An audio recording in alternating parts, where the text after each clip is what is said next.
Hey there, welcome back to Cisco Reads Books. Today we got a book haul and a big one. So we're just going to go through all the books and, read some of the blurbs and shit. And we're going to see what we got into in the month of July. And I mean, this might be a part one of two. We don't know. This will probably be my only book haul this month, I hope.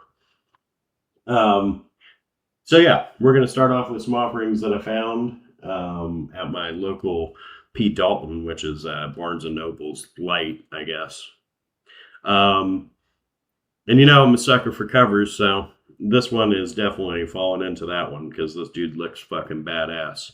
And this is William W. Johnstone and J.A. Johnstone's Sawbones. And as you can see, that guy looks rugged as fuck.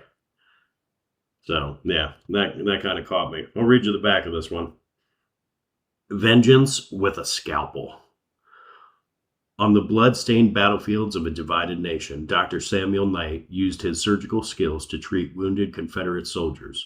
In the brutal prison camps of the Union Army, he offered his healing services to fellow captives who'd given up hope. But now, with the war over and the South in ruins, the good doctor faces his hardest challenge yet: to save himself. Penniless and hungry, Knight has to beg, borrow, and steal to survive in a post-war hell that used to be his country.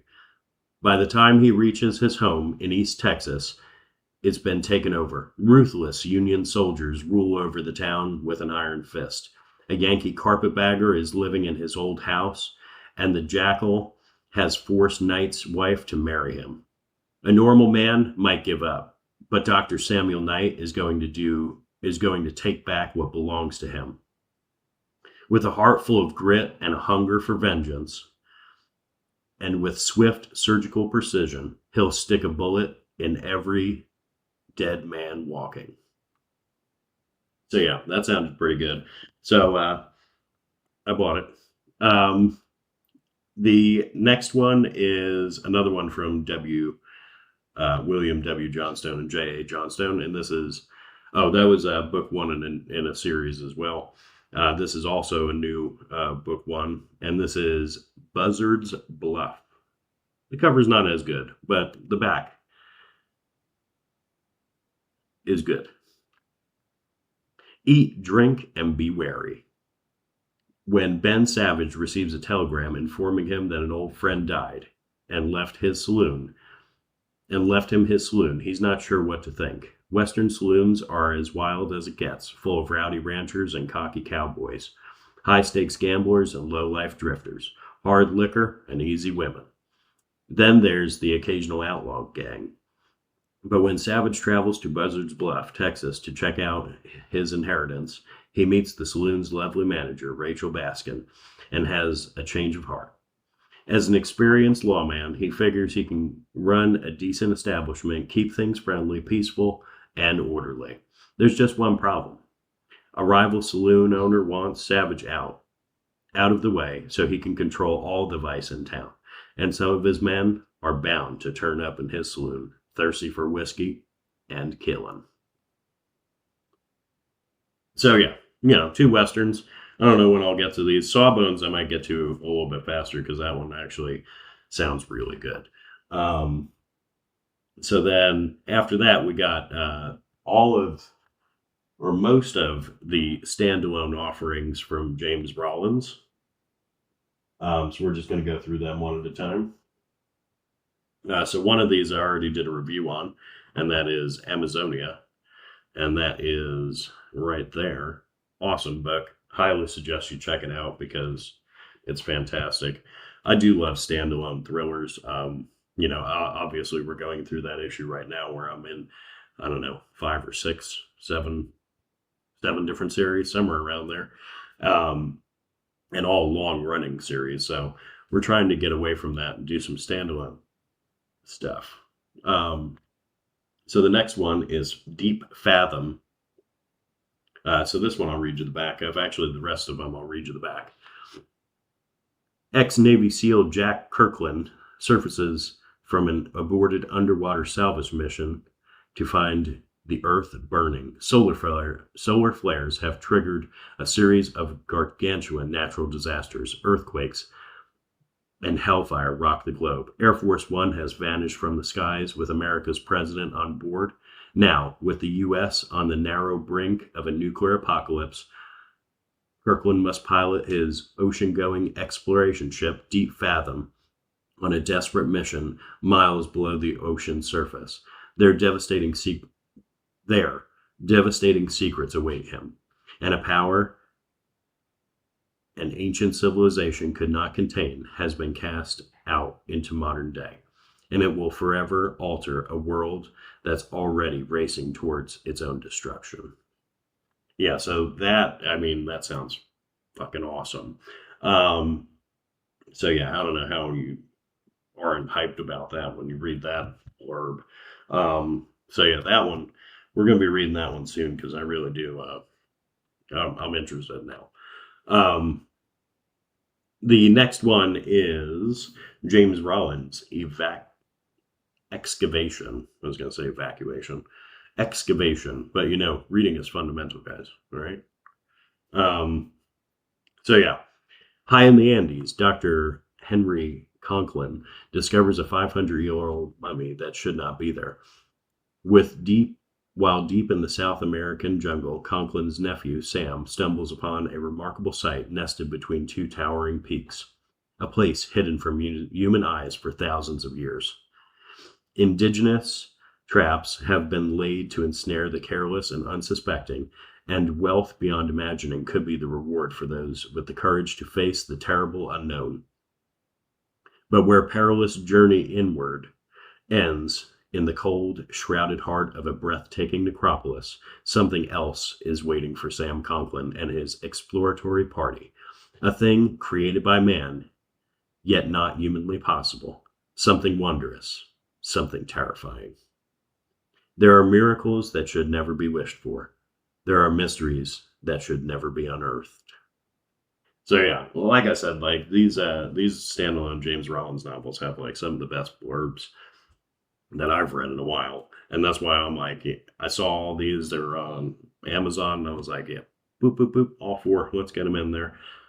There is two more that I have in my cart right now. I think that's like the last of his standalone offerings. So we'll see them as well eventually, probably next month. So the next one is James Rollins' Ice Hunt. And this one is carved into a moving island of ice, twice the size of the United States. Ice Station Grendel has been abandoned for more than 70 years. The twisted brainchild of the finest minds of the former Soviet Union, it was designed to be an inaccessible and virtually invisible.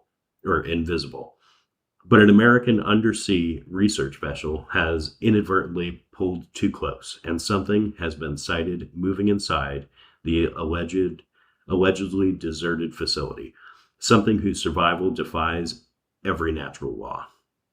And now, as scientists and soldiers, intelligence operatives, and unsuspecting civilians are drawn into Grendel's lethal vortex, the most extreme measures possible will be undertaken to protect its dark mysteries, because the terrible truths locked behind submerged walls of ice and steel could end human life on Earth. I'm telling you, man, like, how do you not get excited for that? Like that one's a little bit chunky too, but I'm still just, I'm ready. So the next ones we got are a couple more of the Pendergast series that I picked up, because these are ones that I'm missing right now, and I'm trying to get all of them in the same format, which now I guess I'm going for these taller ones. So I don't know, we'll see. So we got Preston and Child, and this is Bloodless. I'm not sure what book in the series this is. I'll flash it up on the screen for each of these because I didn't do the research beforehand. The next one is Cemetery Dance. And then I know this is like one of the last ones, and this is Angel of Vengeance. And so that's all the Pendergast novels that we got. But like I said, I'm probably switching over to these like the slightly elongated ones, so not the general mass market paperbacks where they're I think like 6x4. These are the more the 7x5 ish, or 7x4.5, 5, somewhere around there. But I like this style a little bit better. It sits a little taller on the shelf. I like it. Um, so yeah, we're about halfway done now. The next one, this was recommended on Goodreads by a person that I respect their opinion um, on what they're reading. So when she said that she loved this book, I had to pick it up because it definitely seems like my kind of survival horror thing. And that is This Wretched Valley by Jenny Kiefer. And this one has a pretty cool cover on it, honestly. It's like a skull mountain with like a lady hanging off of it. It's awesome. So we're going to read the back of this one. Take only pictures, leave only bones. This trip is going to be Dylan's big break. Her geologist friend Clay has discovered an untouched cliff face in the Kentucky wilderness, and she is going to be the first person to climb it. Together with Clay, his research assistant Sylvia, and Dylan's boyfriend Luke, Dylan is going to document her achievement on Instagram and finally cement her place in the next rising star in rock climbing. 7 months later, 3 bodies are discovered in the trees just off the highway. All are in various states of decay. One a stark white skeleton, the second emptied of its organs, and the third a mutilated corpse with the tongue, eyes, ears, and fingers removed. But Dylan is still missing, and no trace of her, dead or alive, has been discovered. Were the climbers murdered? Did they succumb to cannibalism, or are their impossible bodies the work of an even more sinister force? This dread-inducing debut builds to a blood-curdling climax and will leave you shocked by the final twist. So, yeah. Once I read the blurb on that one after I saw it on her Goodreads page, I was like, yeah, I'm in. The next 3 are, once again, from Preston and Child, but this is almost completing the Nora Kelly series. So we got Diablo Mesa. We have The Scorpion's Tail, which I just found that I had that in hardcover, but I rebought it before I found that hardcover. So yeah, and we need them all to match. So and then we have Dead Mountain. So other than the new release from the Nora Kelly series that's coming out, I think later this year, that is everything Nora Kelly. So we can start reading that now, be kind of caught up when the new releases come out, if it continues.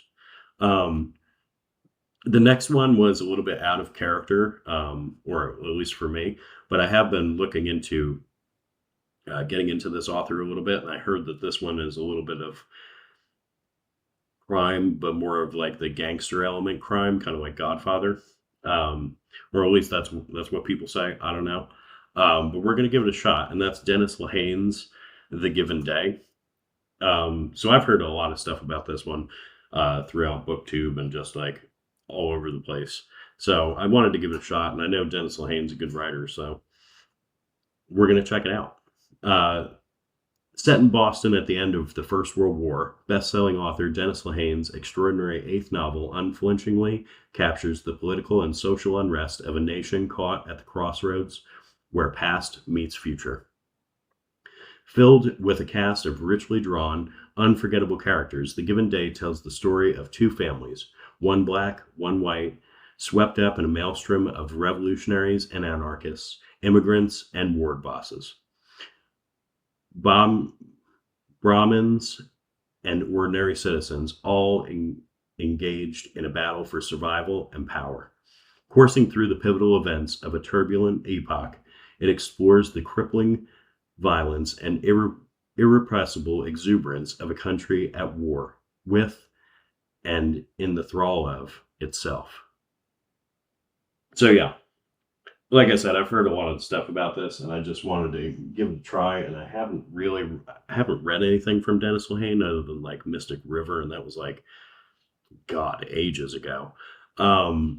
So yeah, I'm just looking forward to giving it a shot.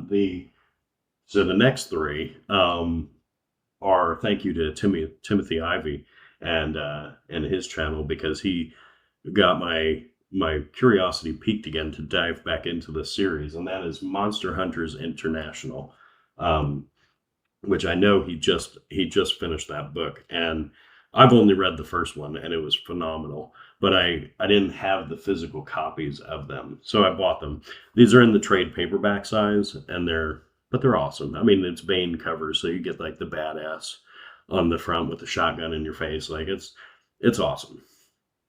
So we'll read you the back of the first one just to get you interested in the series and maybe hopefully pick it up, because this one mixes basically, I'd say it's like a more gun-toting necroscope type kind of horror story, which is fantastic. So we'll read you this one.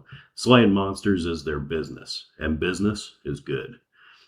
5 days after Owen Zastava Pitt pushed his insufferable boss out of a 14-story window, he woke up in the hospital with a scarred face, an unbelievable memory, and a job offer.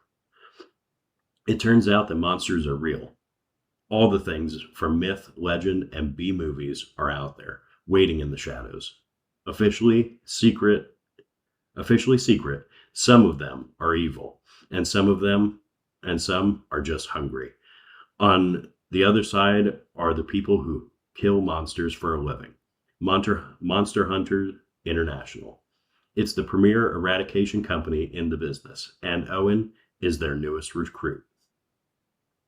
It's actually a pretty sweet gig, except for one little problem. An ancient entity known as the Cursed One has returned to settle a century-old vendetta. Should the Cursed One succeed, it means the end of the world, and MHI is the only thing standing in its way. With the clock ticking towards Armageddon, Owen finds himself trapped between legions of undead minions, belligerent federal agents, and a cryptic ghost who's taken up residence inside his head, and the cursed family of the woman he loves. Welcome to Monster Hunters International. So we got book one, which was just called Monster Hunters International. Then we got Monster Hunters Vendetta. And then we got book 3, which is Monster Hunters Alpha. Which, I mean, that one looks fucking awesome. Like, how do you not like Bane covers? Like, they're so good. So the next two was a mistake on my part. Apparently, I didn't cancel Book of the Month before they took the money for the next month. So I had to pick more books from them because they wouldn't refund me my money. And I found two that are, I don't know. They're whatever. Let's read the blurb, because this one I think is more likely to get read than that one. But we'll see. Peyote Trip has a pretty good gig in the deals department on the 5th floor of hell. Sure, none of the pens work. The coffee machine has been out of order for centuries, and the only drink on offer is Jägermeister. But Pei has a plan, and all he needs is one last member of the Harrison family to sell their soul. When the Harrisons retreat to the family lake house for the summer with their daughter Mickey's precocious new friend, Ruth in tow, The opportunity Pei has waited a millennium for might finally be in his grasp. And with the help of his charismatic coworker, Calamity, he sets a plan in motion. But things aren't always what they seem, on Earth or in Hell. And as old secrets and new dangers scrape away at the Harrison's shiny surface, revealing the darkness beneath, everyone must face the consequences of their choices. So, like that one, this one actually sounds good. I had 2 credits though, and there was really nothing else. So I got Everything Was Beautiful and Nothing Hurt, a novel by Ben Reeves. Oh, this one was called Sign Here, a novel by Claudia Lux. Yeah, sorry about that. So we'll read you the inside blurb of this one. I really don't know. I just know, like, it's a story told by death. So, I'm into those. Like I said, you give me a cigarette smoking, poetry reciting Grim Reaper, I'm in. We'll see if that's on par with this.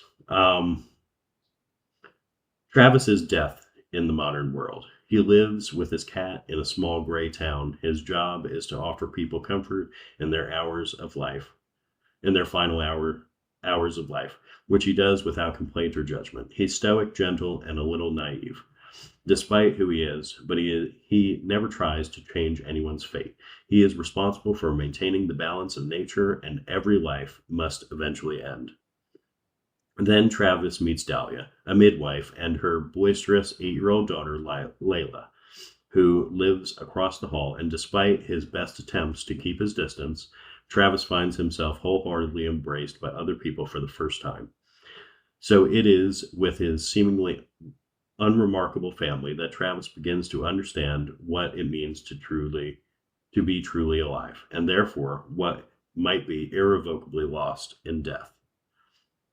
Written with a radiant warmth, wisdom, and compassion, Everything Was Beautiful and Nothing Hurt is a timeless and ultimately uplifting story about appreciating life, accepting its end, and finding our place in the universe, especially when it feels most impossible.